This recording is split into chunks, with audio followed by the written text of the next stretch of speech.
You're doing yourself a disservice by not locking in. Including... I did not mean that.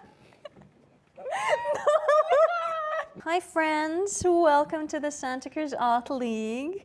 You're not ready for the chaos that's about to begin. We aren't either. It's been a morning. It's been a morning and a half. We're going to talk about art classes. We're going to talk about artists. We're going to talk about, I don't know, other beautiful things. men. Yes. And women. And women. And impactful art, what we are doing this weekend, all the cultural programs. I hope you enjoy and, well, buckle up for what's to come. Be safe. Hi. How you guys doing? We've had a morning. I hope you have also had a morning, but it's been good. Where do we even begin? Good. Do we just skip all of that? I think that let's just jump into having a good time with the podcast. Yes. I think it will naturally maybe divulge once we feel more comfortable, if it happens. Once some more time passes, we'll let you know. We need some time to process what just happened. Oh boy. On the beautiful artistic note. Yes, what an artful day we've had. Art comes in all shapes, sizes, including... Oh no! I did not mean that! No! That's not You guys need a little more context. Okay, now we have to tell them. No, I don't think so. I think it's been too... I'm gonna get in trouble. I'm crying. Anyways, episode number 39. That's what we are. I'm crying. Performance art is also art. Episode number 39. When they're like, if you're not laughing, you're crying, but sometimes you're laughing and crying. Sometimes you gotta do both to cover all your bases. Yeah. Okay.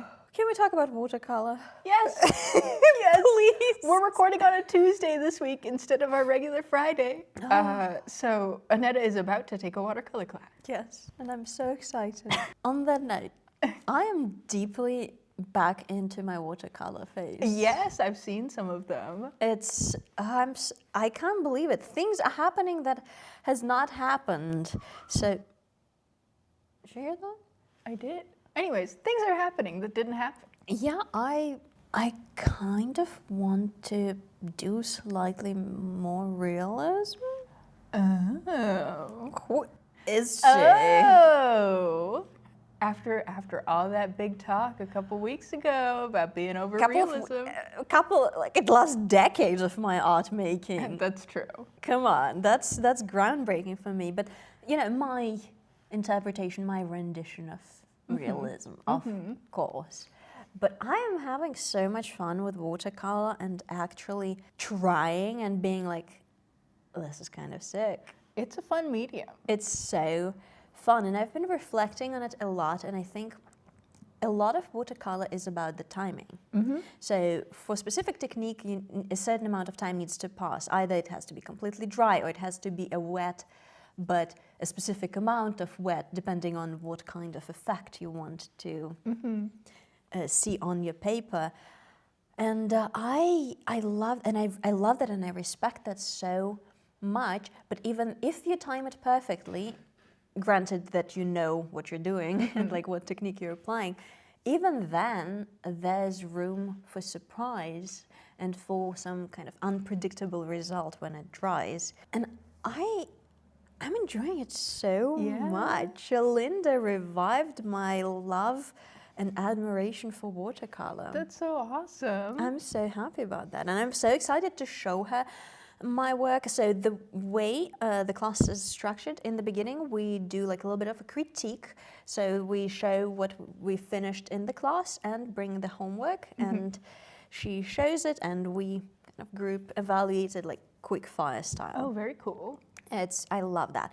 And I'm an overachiever, surprise, surprise. Like I've done a few iterations of the homework that I've done, just trying it out. And one I kind of hate for no reason, or like not for no reason. I wanted Linda to tell me what she thinks about that. You want Linda to tell you why you hate it. Yes. Or if she hates it. Honestly, like the previous homework that I've done, I did not know that people would see it.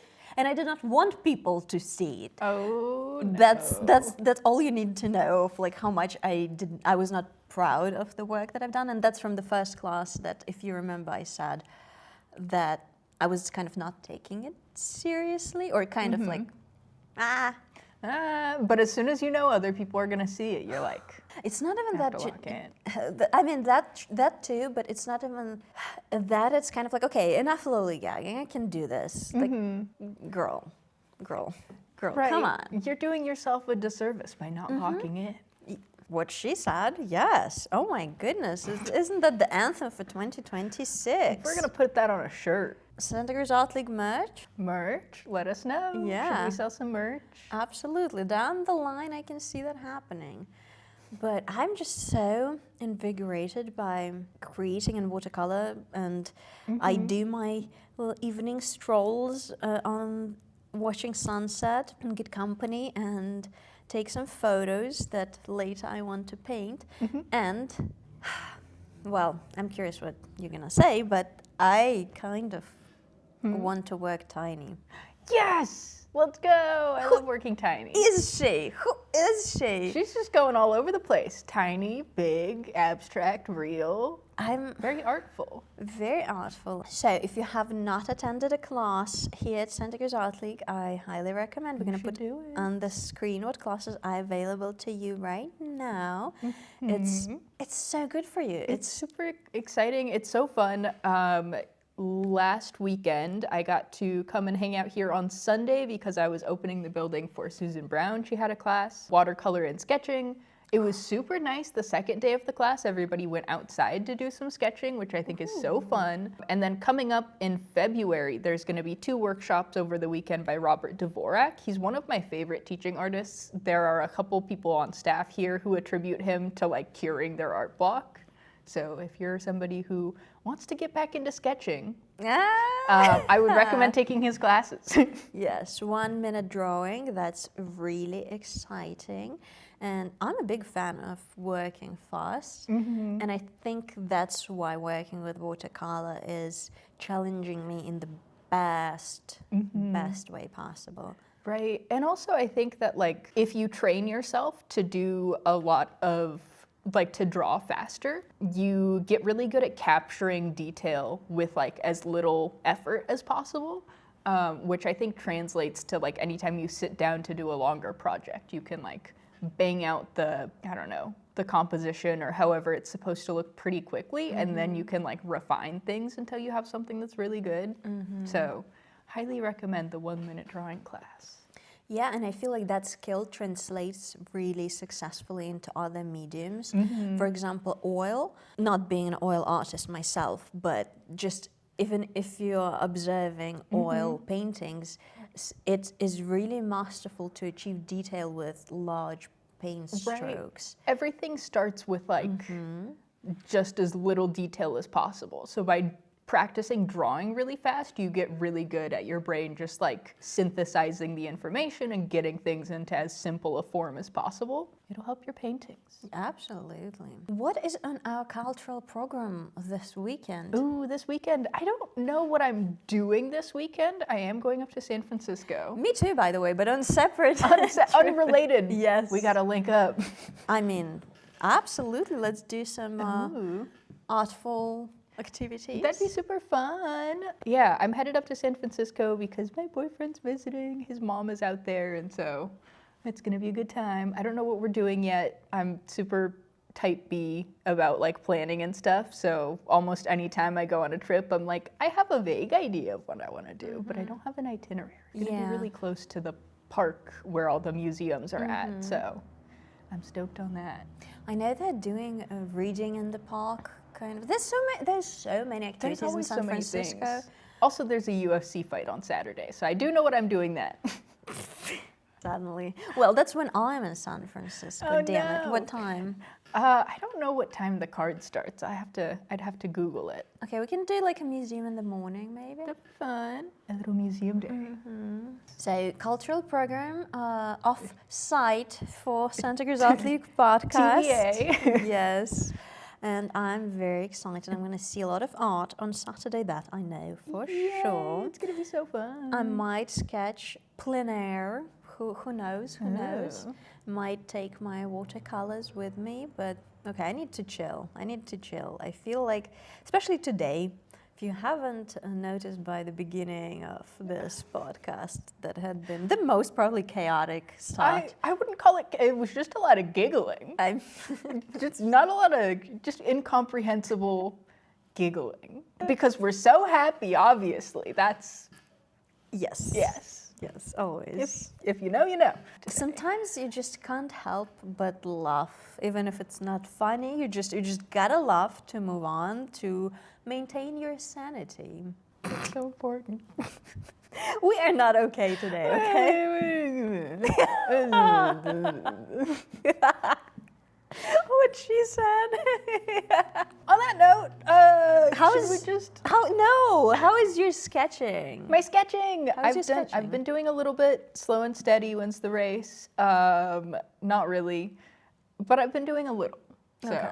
So it's good. Let me And- see if I can include some pictures and Yes, stuff. But send me. And you've actually you've sent me some of the homework from the previous episode. If oh you- yes, I did do some homework. Mm-hmm. That's true. I was thinking, The Egon Schiele's from the previous episode. yeah, I did a little doodle based on it. And she sent me. I was a big fan. And you did some art in your studio time. I did so do some good art for in my you. studio time, and then I haven't done a ton like since. Like I had studio time, it was creative. Then I got home, and then I haven't been as creative. So it's good having the studio. But yeah, I brought home a pack of crayons because the sketch that I did was in crayon, and I was like, actually, I really enjoy this medium. So perhaps some more crayon sketches to come. And I gave you homework that Linda gave us during the class. Yes, it's true. It was the subject, the topic was a host and a subject. A host had to be like a flora, a flower, a leaf, and an object or a subject can be fauna. Ah. So something on something. It had to be something on something. And I've really loved the little like 5x7, I think, that I've made of like a little With the leaf little with the ladybug? ladybug. Oh, that one's so cute. Originally, it was just a leaf, just like I free-handed it, and I wanted it on a small format. But then I was like, wait, there's some space and composition-wise, and what would be the color, the accent? And then I was like, a red would be really little fine, and like a ladybug, and I feel like it works so well, like no matter how you turn it. I'm just so happy with it. It's so simple, obviously. Heck yeah. But I attribute it to reinvigorating my artistic practice. Sometimes you just need a little homework to get you going. Absolutely, and you know me, I'm a big fan of homework and home reading and all of that, so... I hate having to take work home. I mean, work home? Heck no, absolutely not. But homework? Yes. Does that make sense? How does that work? Okay, for me it's like being studious and educating yourself, and bringing work home. For me, that's kind of like if you work for someone else and you have to It's bring... not for you. Yes, to bring the work home. That Even, makes sense. like I remember even when I was doing banker licensing in my finance days, everyone who was like in the same group with me, or like who was doing the licensing at the same time, they would like bring back home their books and like study. And it's like, I went to bed so late last night, I was reading. I'm like, I am not doing anything. The moment I leave the premises, I leave the book, I leave everything. What I retained, and it's my job to retain it well while I'm there. I'm not bringing any of that home. I'm not getting paid when I'm not on the Love clock. that. So I'm not... And that was my attitude actually when I was in my uni days to study. Like no all-nighters for me. I either learn it when I have time to learn it, or I take an L, which I never did because Because you just be learning. or no, there's an option C. improvise and BS your way through the exam. Yeah. We were long enough in the episode, I can tell you this bit of lore. There was one specific exam. It might or might not have something to do with Middle Eastern politics. And I wrote the important dates on my thigh. It was an oral exam. And it was like one-on-one with the professor. And he was like, well, and what? And it was during the like post-Arab Spring era. He would be like asking, and I'm like, he didn't notice, and That's I passed, good. And that was Way to go. To be creative, you gotta do what you gotta do sometimes. Gotta do what you gotta do to get by. Yep. And on that beautiful note, let's move into double exposure. Double exposure. I have a contemporary artist Yes, today. kick us off. I'm super stoked on this one. He is a Chinese photographer primarily, but then he had an exhibit at the A4 Museum in Shandong, I think, is where that one is. But his name is Xiao, I think is how it's pronounced. And he is a photographer. This chair is so creaky. You get my squeaky chair this time. I know. I'm so sorry editing Anetta. I'm too fidgety for too fidgety for the squeaky chair. We'll see if this will ever load. Are you a human? I hope so. That was a long pause. So he had this show called 8 Immortals Crossing the Sea, and a lot of his work focuses on like Chinese folk art. So here are some pictures from the exhibit. This is like a little conveyor belt with apples that go in a circle. And he's most well known for his photography, but he has traveled all across rural China to get like bits and pieces of like folk art and cultural things. So these are like things that you'll find in like little village celebrations and like traditional outfits you'll see people wearing. But my favorite part of this exhibit is he made a ton of little sculptures. So he has, like, there's a part of the exhibit that is a collection of bodhisattvas that he's collected from a bunch of rural villages. And like the thing with folk religion too, that they talk about is like you kind of make a god or a figurine for like whatever is going on and relevant in your life, and they'll bring you good luck for that.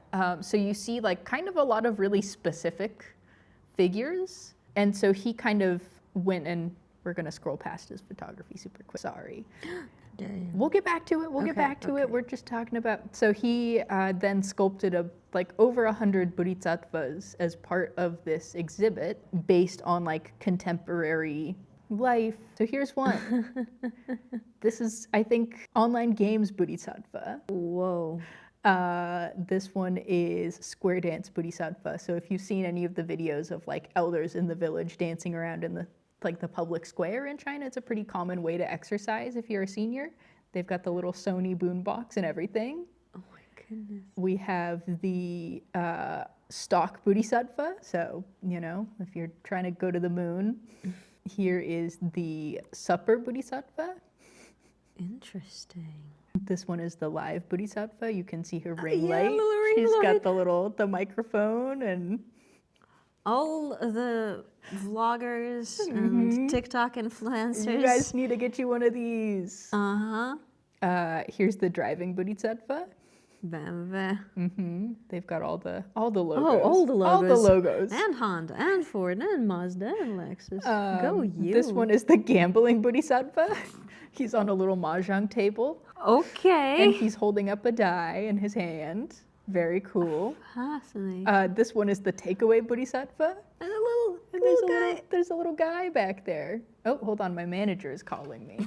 The takeaway bodhisattva. This, I guess, you would get for somebody who does delivery or who orders a lot of takeaway, so their stuff gets there on time. And then we have the real estate bodhisattva. He's got a crane. He's looking very imposing. That's very impressive. This one is the anti-epidemic bodhisattva. We definitely needed this at a...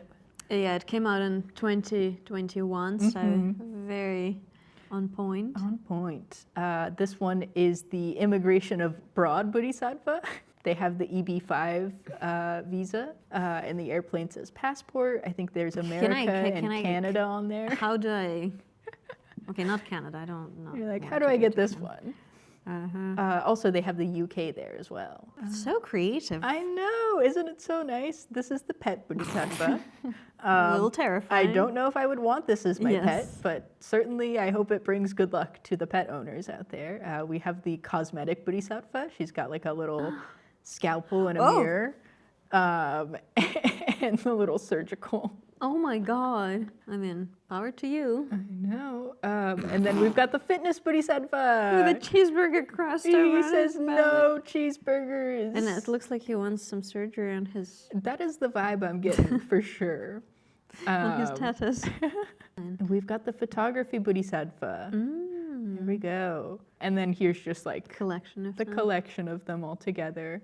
But this was for his Mortal Immortals exhibit. I think it's so fun. It's such like a little blend of spiritualism and contemporary life, and like you know, we all need like a little luck. Totem. It's interesting. The other end of this stocks Bodhisattva says like 624. 624. I don't know what that's in reference to.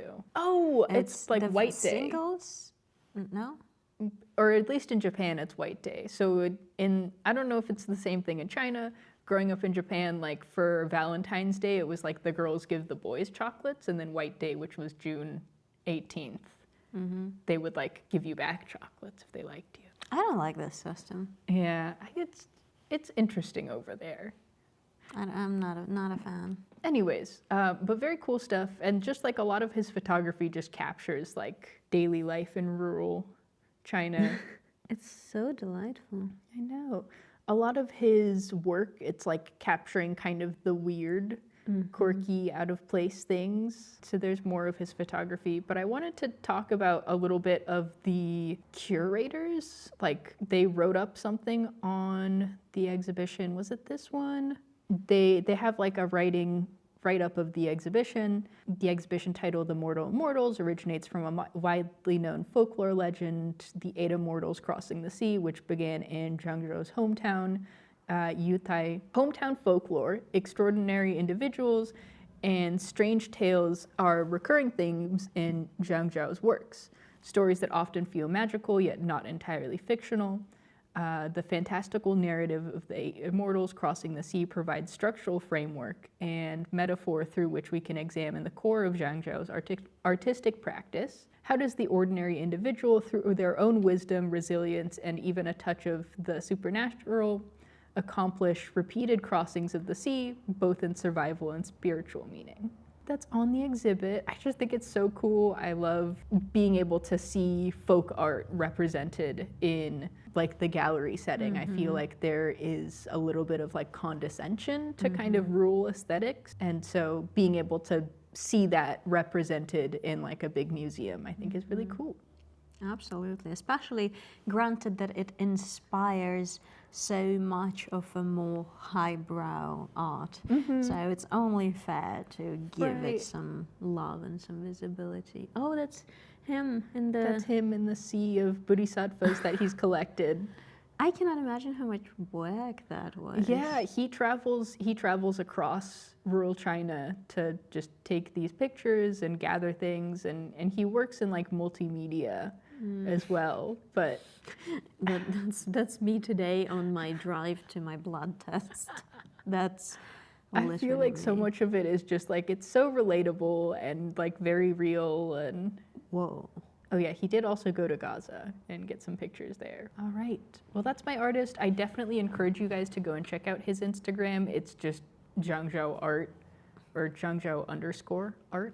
All right, it's your turn. Yes, and I'm gonna borrow your phone because I forgot mine. Just reinforcing the, my point of me loving to be offline and not being Yeah. on my phone. Sometimes She'd be putting her money where her mouth is. I take it to extremes sometimes. So, my friends, today I'd like to acquaint you, or more likely to reacquaint some of you, with J.C. Leyendecker. And he was one of the most prominent illustrators all the way up until 50s. He was born in 1874 and he passed away in 1851. Oh my gosh. And he was very commercially successful freelance artist. So that's if that's not an inspiration for you, all my freelance friends, I don't know what will be. Oh my goodness. Because the man was hardworking. He is known for 80 Collier Weekly covers and 322 covers of the Saturday Evening Post. 322 covers. Come on. That's crazy. And his art. This man cannot be stopped. His art is, dare I say, is delightfully gay. That's beautiful. probably one of the most famous illustrations, first long suit. I love the way that his pants are too long. It's just so wonderful. His mommy crying, her gloves and a little hanky. And the emotions of the tailor, the child. It's so beautifully portrayed, but also I'd like to do a special point on how he renders fabric.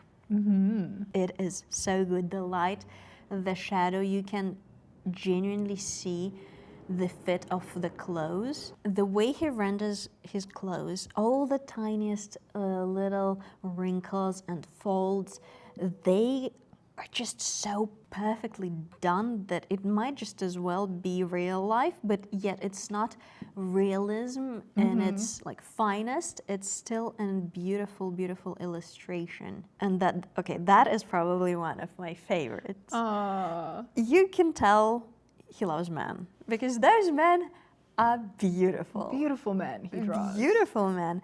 And if you look at his Wikipedia page and click on the personal life, the first point is sexuality and only then his residence and more about his life. Probably that's because he lived with his lifelong partner, let me get his name, Charles Beach, all the way up until Leyendecker passed away. So they've been together for close to 50 years, which is remarkable. That's a long time. Regardless of your affiliation. It's phenomenal. And he kind of sang praises for, support of his partner. Aww. But he loved women too, as you can see. It's just so beautiful. As someone who loves so well done. Fashion illustration. This is one of my favorite, and I think there's another person over here. There's one where there's like two guys and a girl, and like the men are engaged in some pretty intense eye contact, and the lady's just like there. Oh, talking about our heated rivalry once again. That's an important point, is that Norman Rockwell, everyone knows Norman Rockwell, I think. That man needs no introduction. But the very important point that not everyone knows is how heavily Norman Rockwell was influenced by Leyendecker, and it's very obvious. You can definitely see it in his work. And I just wish to spread more love to the OGs, to the person who was inspiring the man. That's we can see side by side. There's Leyendecker and there's Norman Rockwell. Right. I think we did talk about Rockwell on a previous podcast episode. Not fully. Like I don't think he got an entire spotlight. Oh, okay, maybe not. One of our previous iterations of the spotlight. Covers with soldiers that are kind of romanticizing the Second World War. It was a big time for patriotism back then, for sure. I just love his There's works. so much So whimsy and humor. and emotion. Like his facial, it's not just clothes, his facial expressions. Everything he does is perfect. It's just so delightful, and dare I say, I love him infinitely more than I love Norman Rockwell. Leyendecker, to me, He was the original. It's a little bit more stylized too. I think that like Rockwell leans more heavily into realism, whereas Leyendecker, you can see like there's more style to it. They're still like illustrative in quality. yes, so delightful. It's just very joyful, and you can tell he he loved man and male form, and there's nothing wrong with that. And just all the variation in lighting and like how the different like light sources are refracted on the skin and the colors that he uses. Yes. Wonderful. And He the does beautiful work. details. This one, Easter with the gloves and the cane and the top hat. You can see on the granite the striations, like, And the all molding on the mirror and all the finest little details. his hands are so shiny. This is to me so beautifully American. Like that's what I want to think of when I think of classical American art of like end of 19th, beginning of 20th century, because it is just, It's wonderful. it's light, it's airy. It's gorgeous. Even like the moody ones. I keep going back to that one. I love how his suit just like blends into the background. Very mysterious.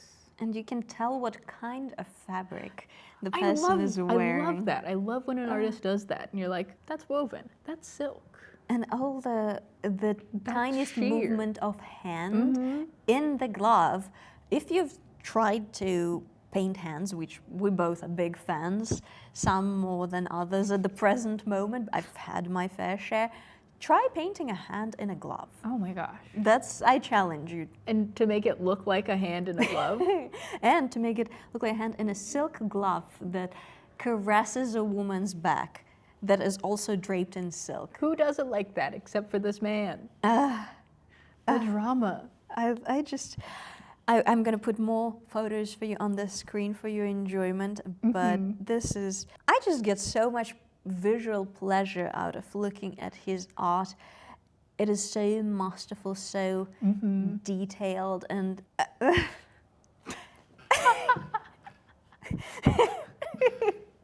not me blushing. I can see why you like his work, Anetta. I love art. Yes, It is just delightful. So, okay, let's close on J.C. Leyendecker on this beautiful point. So, Joseph Christian did us right on that. So, I appreciate his contribution to the history of art and visual beauty. Because men can be beautiful too. Come on, nothing wrong with that. Oh, I feel like just by looking at his art, I feel slightly better, and my faith in humanity gets restored by just a tiny bit. Just a little bit. Just a little bit. Oof, I don't know if mine's restored after that, but I mean, we've had a differently rough mornings today. it's been mornings. I We guess made it. we've made it. And that does it for this episode of the Santa Cruz Art League podcast. Tune in next time when hopefully we'll have an even better morning. Yes. And don't forget to subscribe, like, and Hit do that the notification bell. Thank Leave us a you. comment. Tell us how your morning was. Yes. And we're gonna see you in the next one. Bye. Bye.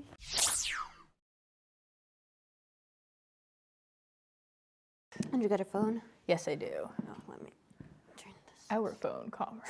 Our phone? Yes, communism. Yay, communism. Why do you use Firefox? Because it's Not to personally attack you while you're helping me by giving me your less phone. bulky than Chrome, and also they have like better data privacy protection stuff. I think that ages me a little bit. I know a lot of my friends like share their locations with each other constantly and like have their location on, and like always avoided doing that. I mean, to me, it depends on which company. Like, to the companies, no, you don't get any of my data. I reject your cookies. Screw off with all of that. But then, at the end of the day, I don't know.